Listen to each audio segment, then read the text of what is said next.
Okay, so we can start. Okay, thank you. I'll congratulate everyone for still this particular program.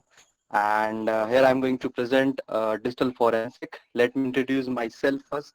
I'm Ratan. I'm a senior trainer at iNurture, and I'm a information security, as Anshul sir said, that I'm also information security and forensic learner practitioner.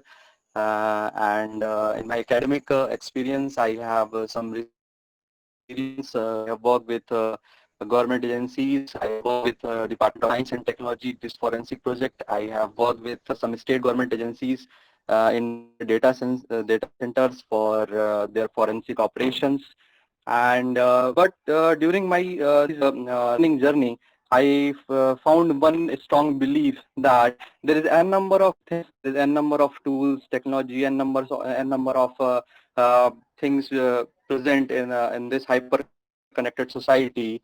We can learn most critical, most complex things, but the most important things, how we understand the things. If our understanding is simple, if you understand the things simple, then the learning should be fruitful, then the learning should be optimized. So for achieving very simple learning, achieving the complex thing in a simple way, we have to be calm, cool. So I request to everyone, be patient, be calm, be cool for rest couple of minutes. We are going to actually do some analysis part. We are going to do some going to do some digital forensic, which really required your patience. And in this session, I'm going to test your patience also.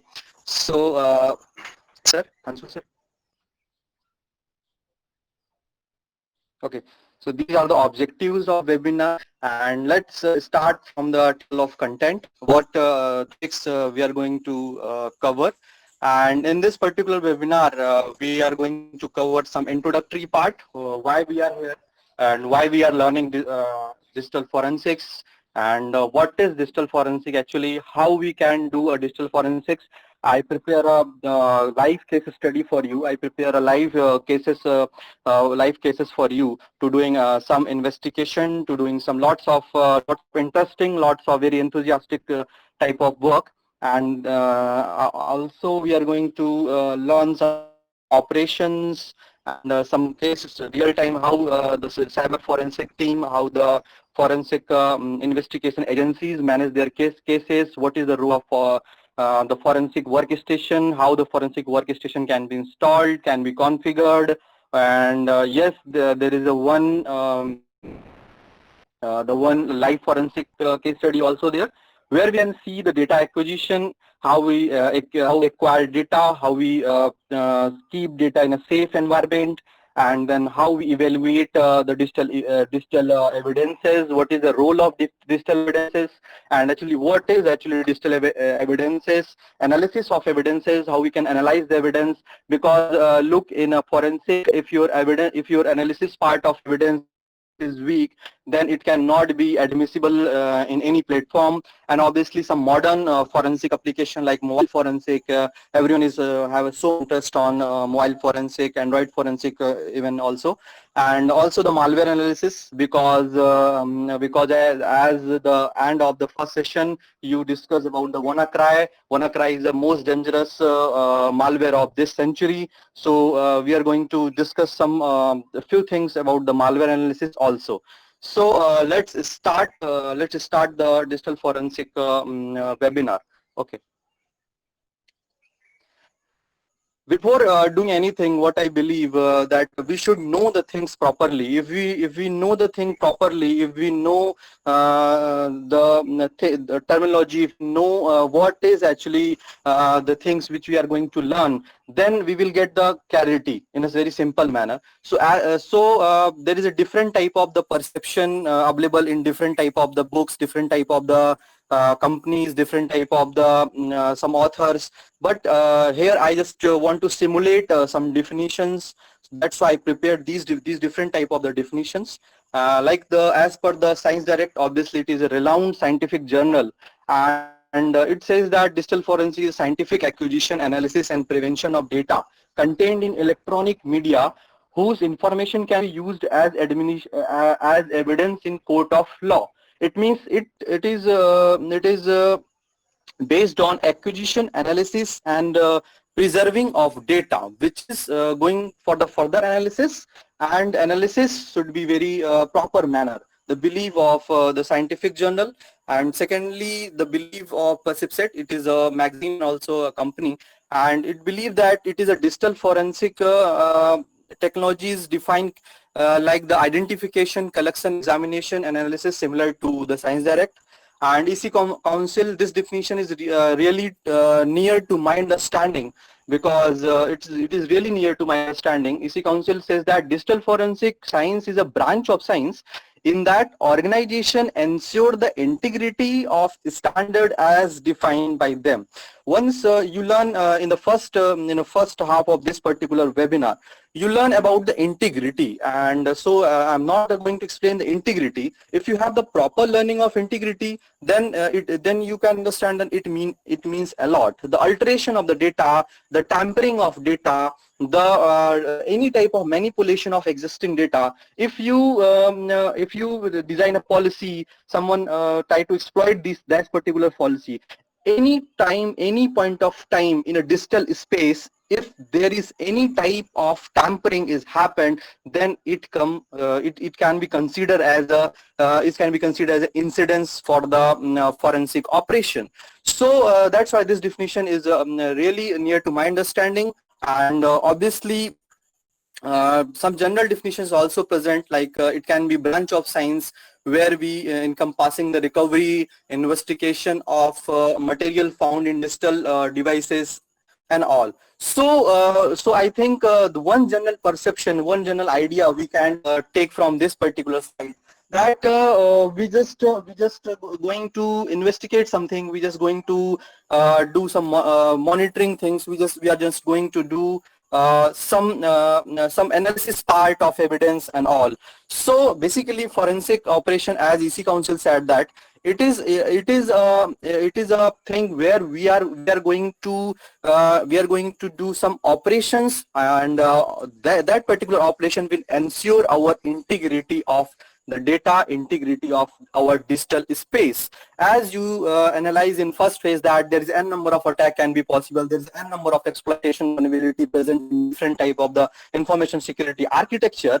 So we have to be very careful, and if the attack is happened, if in any information system, how we are going to track that attacks, how we are going to analyze that attack, how we are going to find out that who attacks in our system, who attack in our organization system. So these all operation you can do in a very interesting manner in information based digital forensic. Okay, so let's move some historical part.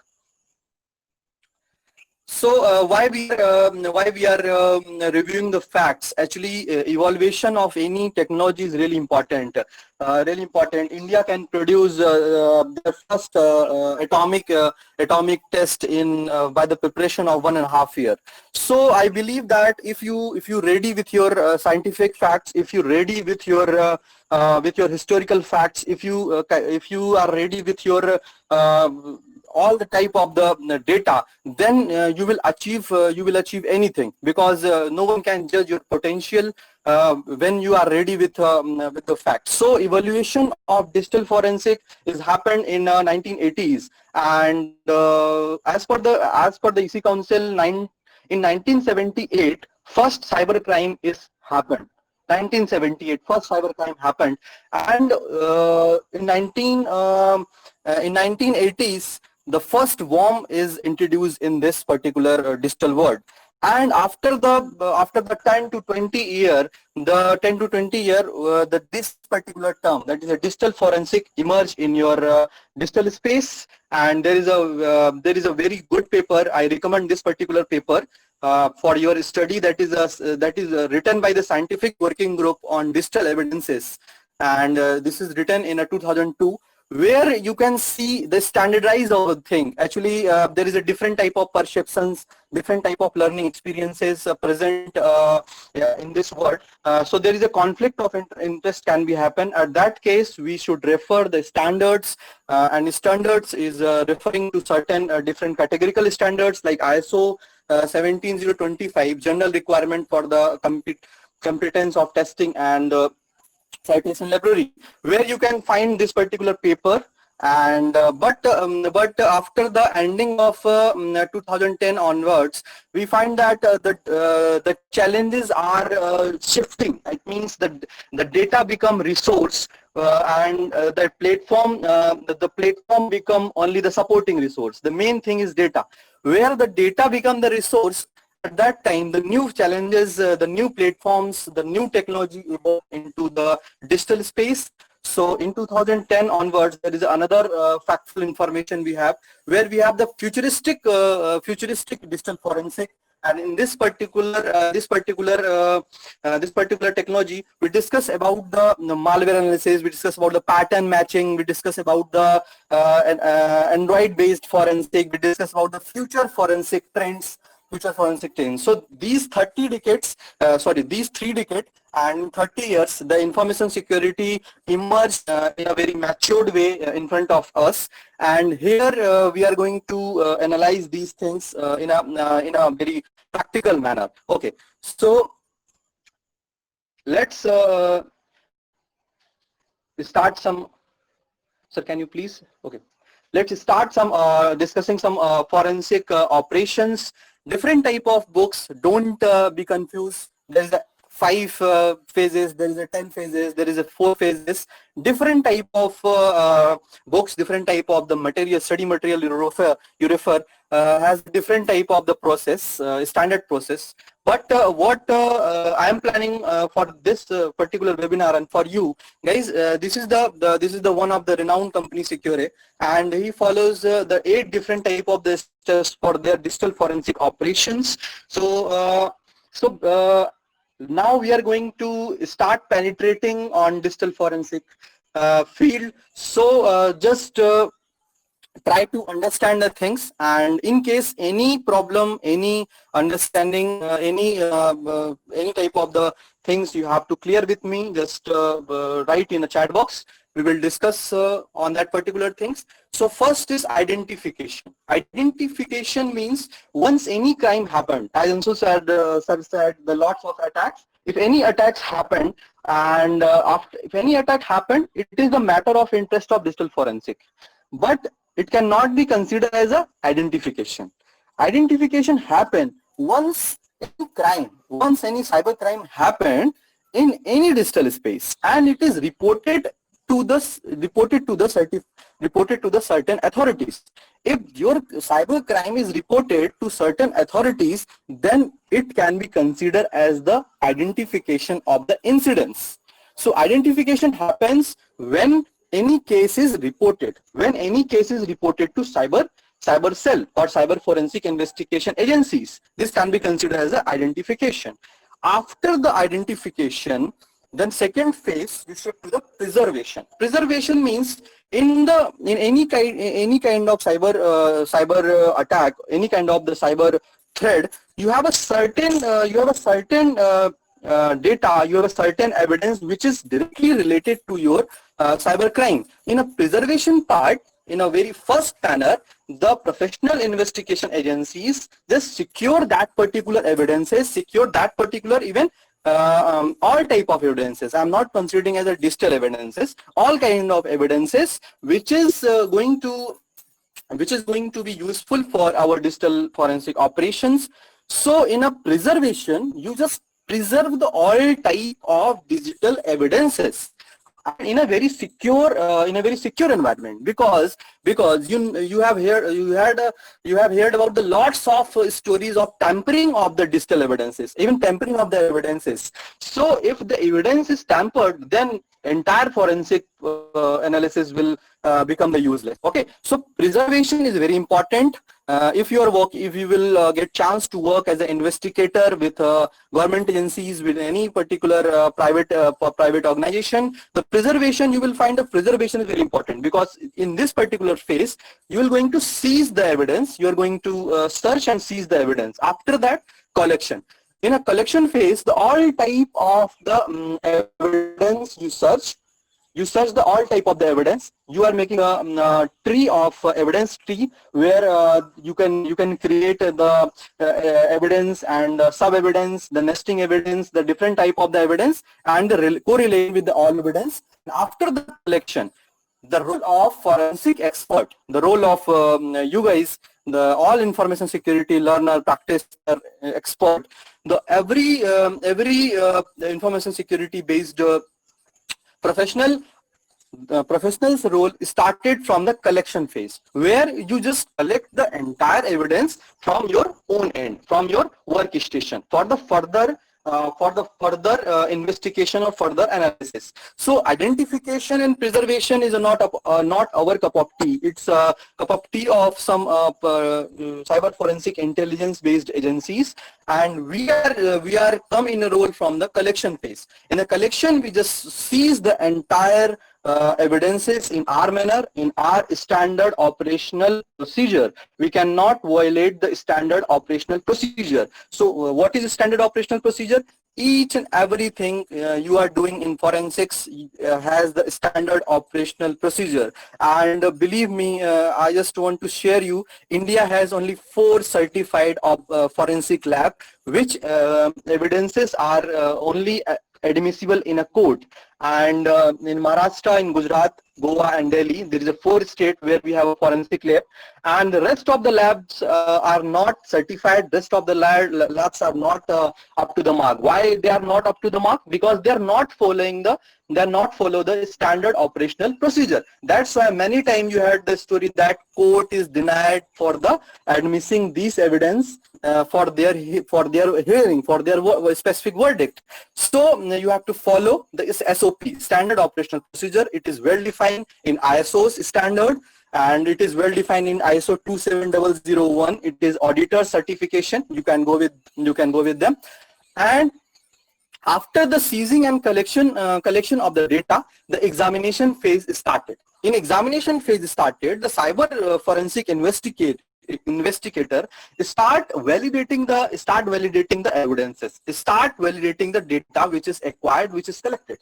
And sometime in a preliminary validation, many evidences will not validate it, will not consider for the further investigation, because they are tempered, they are manipulated. And in the preliminary phrase, we can say that this particular video is doctored. We can say that this particular video is doctored and all. So after the validation of evidences, examination of the data, we just follow for the analysis part. We can see we will do analysis in this particular webinar only, how we can plan the analysis, what type of digital evidences we are going to investigate and all. So in analysis part, you are going to deep penetration of that particular evidence. Like if suppose someone sending you a spoof mail, spoofing is an attack.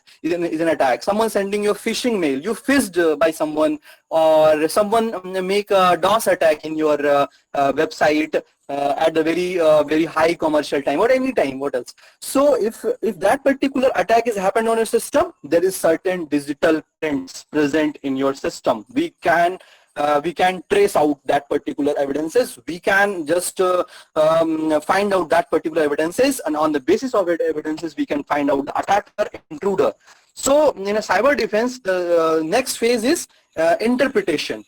Whatever analysis you did, whatever evidences you have, whatever analysis you did, on the basis of analysis, you just interpret your finding. It means if you find that there is a DOS of 5 minutes in the server of in your Apache server, you have 5-minute DOS, then interpretation means that there is a flood.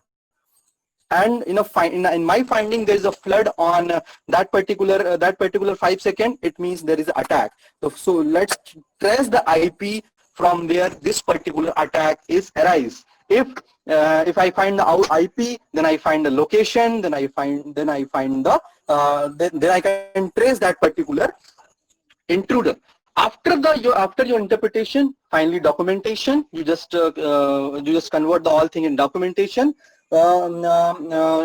Dear team, in a documentation, we just have to be very careful. It means just use the proper scientific and auditor's language. You have to learn the auditor's language. It means the all terminology should be there, and then the evidence presentation. It is part of the law where the evidence is presented. Your presentation part is only to submission of the digital findings in your interpretation to your respective authorities. Okay, so I think it is clear to the digital forensic process and digital forensic operation, different type of things. In this particular webinar, we are going to do collection, examination, analysis, and obviously interpretation. Okay, so these all 4 phases we are going to analyze here. Okay, sir, Anshu sir, please. Okay, operation of live forensic. Obviously, what we are going to do. So in the live forensic, firstly the occurrence of security incidents, first response. I think this agenda is clear, where the first response happened when any case is reported. Okay, like you can have you ever heard about the story of any forensic case where the document is seized or where the cyber crime is happened, and forensic team will investigate that particular thing? Anyone? Have you ever read that particular? Okay.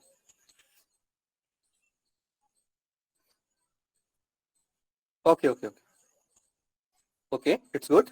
Not to worry. We will discuss lots of cases. I just recommend lots of cases. So let's start the case of Kasab. Okay, Kasab attacks India. When Kasab attacks India in India, and he's talking continuously to Pakistan, he's talking 8 times in Pakistan after the landing of Indian land. Okay. And when the Bombay High Court hearing that particular case, on that particular time, the one particular evidence is presenting in front of judge. That is the evidence, like he is talking 8 times to Pakistani person, who is talking to 8 times in an international court, like that. So court says that, do you have any evidence? Do you have any evidence that he talked 8 times to Pakistan? At that time, the prosecutor don't have any answer. He takes some time, and he go to the whatever team and all. And after some time, he come back and he put the CDR. What is the CDR? Call data record. And how it comes from? It comes from the telephone agency. It comes from the TRAI. TRAI is a government agency, telecom regulatory. Which is responsible for telecom regulatory operations in India. They bring out the detail from TRAI, and so in this particular case, how they bring out the detail from TRAI, the hearing of that particular case in Mumbai High Court is I think after the 2 or 3 4 years is continuously happened. So how they can get that particular data? Because that particular data, that particular call data record is stored in digital space. They acquired that particular digital space from certain the telephonic agencies, and they continuously recover the data. After recovering the data, they recover that particular date. They recover the logs of that particular date. They recover the call detail of that particular date, and then they can say that yes, this particular call is happened in this particular date. Then that particular evidence is admissible in court. Okay, so for the first, so this type of story I will tell you in a upcoming couple of minutes. Different type of the story in a different type of the manner. So don't worry if you don't have any real-time examples. Okay. So after the first response, there is will be a professional search and seize, as I said in a previous slide, and then SOP-based acquisition, acquire the devices. Once you acquire the devices, preserve it, and then start analysis of the device, analysis of that particular seized devices. One very important technology, that is a ESI. ESI is the electronic stored information. So electronic stored information, any type of information which is stored in your digital devices, call data record, your credit card based information, your IP, your geolocation, your communication detail, you are sending the lots of messages to WhatsApp, everything. You are doing lots of mailing, and you visiting different type of place in different type of time. So each and every record is considered as a ESI, electronic stored information, which is present in your digital devices. So it is all under the matter of investigation. So the evidence, once evidence is assessed, then it's good for the evidence assessment release. That is a part of documentation, as I said earlier. And after the analysis, the post-investigation phase is started, where you start reporting and documentation. And then the last thing, which is really important, expert witness. Expert witness, it is really important. Many of time when there is a two parties in a court, and many of time first someone present some evidence, another party presents some evidence, then there is a conflict of interest. There is a matter of validation, which evidence is true, which evidence is false, because both maybe both evidence or both forensic evidence come from the certified forensic agencies. At that case, the really important thing happened, that is expert witness. The experts will define their analysis in their own way, and on that particular opinion, the court will decide that this is this is wrong, and this is right. For this, you also can refer the story of Neeraj tape case. And that particular tape case, I think a very famous case of this particular Indian politics. You can refer this, where different type of evidence is present in front of the court, and each evidence is claiming their own originality. But after the deep analysis, after the expert witnessing, court can clear the matter. Okay, so these operation we will analyze in our demonstration.